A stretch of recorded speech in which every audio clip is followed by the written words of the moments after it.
Full moon tonight. You feel it in your bones before you even see the sky. That dull ache spreading through your joints, the fever creeping up your spine, and the worst headache you have ever experienced. Welcome to your monthly transformation, and trust me, this is going to hurt. But let us rewind a bit. You were not always this way. In fact, you were perfectly normal until that one terrible night when something large and furry decided you looked tasty. One bite. That is all it took. The saliva mixed with your blood, and congratulations, you have just joined the lycanthropy club. No membership card, no welcome package, just centuries of misery ahead. The first few days after being bitten are rough. Your wound burns constantly, and you feel sicker than you have ever felt before. Your skin turns pale, you can barely eat, and you keep snapping at everyone around you for no reason. Irritability comes with the territory now. Get used to it. Then, the first full moon arrives. You have no idea what is coming.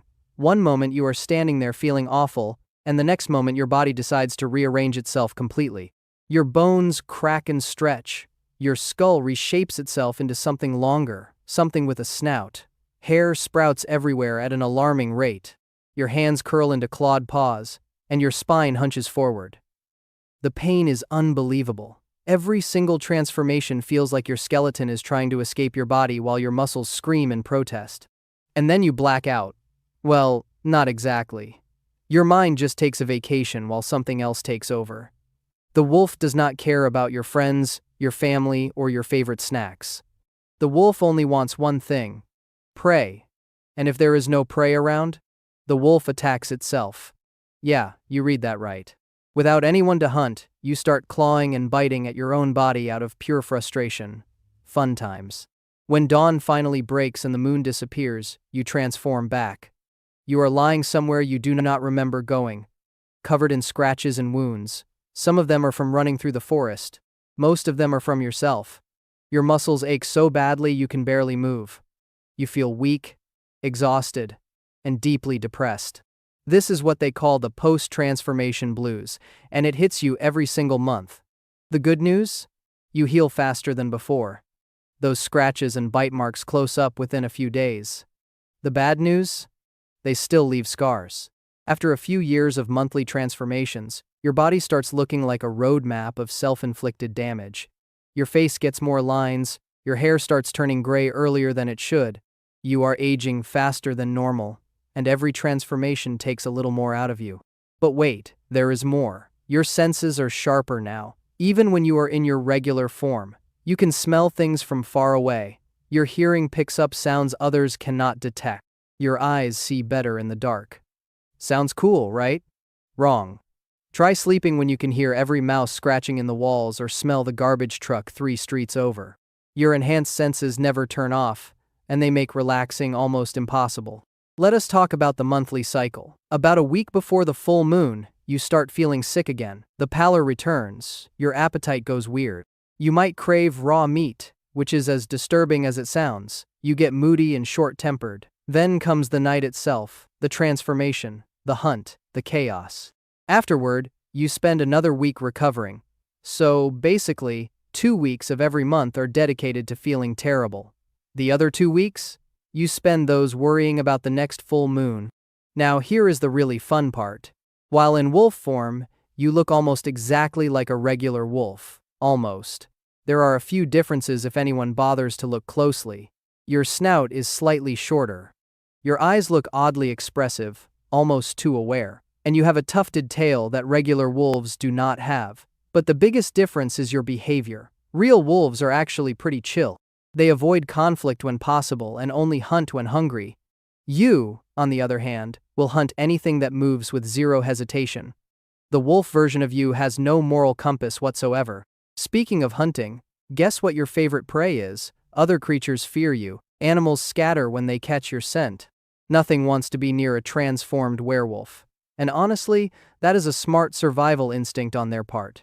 You pose almost no threat to other animals, though. Your instincts are laser-focused on a very specific type of prey, and that makes coexisting with the wilderness fairly simple during transformation. The forest animals quickly learn to stay out of your way on full moon nights. Years pass. You have learned to manage your condition as best you can. You find isolated places to transform, far from anyone you might hurt. You lock yourself away. chain yourself up, do whatever it takes to contain the monster. Some months go better than others. Sometimes you wake up in a clearing with only a few scratches. Other times you wake up 10 miles from where you started with no memory of how you got there. The transformation itself never gets easier. Some ancient stories claim that werewolves could control when they shifted, choosing to become the beast whenever they wanted. Those stories are wrong. You have zero control over this. When the full moon rises, you change. No exceptions, no delays, no calling in sick. The moon does not care about your schedule, your plans, or the fact that you really needed to be somewhere important tonight. It pulls the wolf out of you whether you are ready or not. There are rumors of potions that can help. Special brews that let you keep your mind during transformation. The ingredients are rare and expensive, and the potion tastes absolutely disgusting. We are talking about a flavor that makes spoiled milk seem appetizing. Sugar makes it useless, so you cannot even mask the flavor with anything sweet. But if you can get your hands on it and choke it down without gagging, you can actually think while transformed. You still become a wolf. You still feel the urges pulling at every instinct, but you can choose not to act on them. You can curl up somewhere safe and wait for dawn instead of running wild through the night. It is not a cure. Nothing is. But it makes existence slightly more bearable, and at this point, you take any victory you can get. Silver does not kill you instantly, despite what the legends claim, but it does prevent your wounds from healing properly. A mixture of silver and certain herbs can seal a werewolf bite, stopping the victim from bleeding out, so silver is more of a first aid supply than a weapon. Still, you learn to avoid jewelry stores just to be safe. The loneliness is the hardest part. Other creatures sense what you are. They keep their distance even when you are not transformed. Finding a mate becomes nearly impossible. Who wants to settle down with someone who turns into a mindless predator once a month? The few werewolves who do have offspring usually pass on the fear and the stigma, if not the condition itself. Most werewolves live and die alone. Decades roll by. Your body shows the wear of countless transformations. You move slower now. Your joints ache constantly, not just before the full moon. The scars have accumulated into a patchwork across your skin. Your hair is fully gray, though you are not that old in regular years. The monthly cycle has stolen youth from you, one transformation at a time. One night, as the full moon rises, you feel the familiar agony begin. Your bones start to shift, your muscles twist, and the wolf emerges once again. But this time, something is different. The transformation takes longer. It hurts more. When you finally become the wolf, you are slower, weaker, and your hunting instincts feel dull. The fire that used to drive the beast is burned down to embers. Dawn comes. You transform back, lying in a patch of wet leaves, breathing heavily. Every joint screams, every muscle burns. Recovery takes longer now. Days pass before you can even stand properly. The truth settles over you. This body cannot handle many more transformations. Each full moon takes more than it gives back. Months later, you feel another full moon approaching. The sickness arrives right on schedule. The aches, the fever, the irritability. But this time, there is a strange peace mixed in with the dread. You have survived this curse for longer than most. You have endured pain that would break lesser creatures. And tonight, as the moon rises and your body begins its ancient, agonizing dance of transformation, you realize something profound.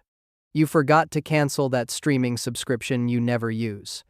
That money is just gone every month, and honestly, that might be the most tragic part of this whole situation.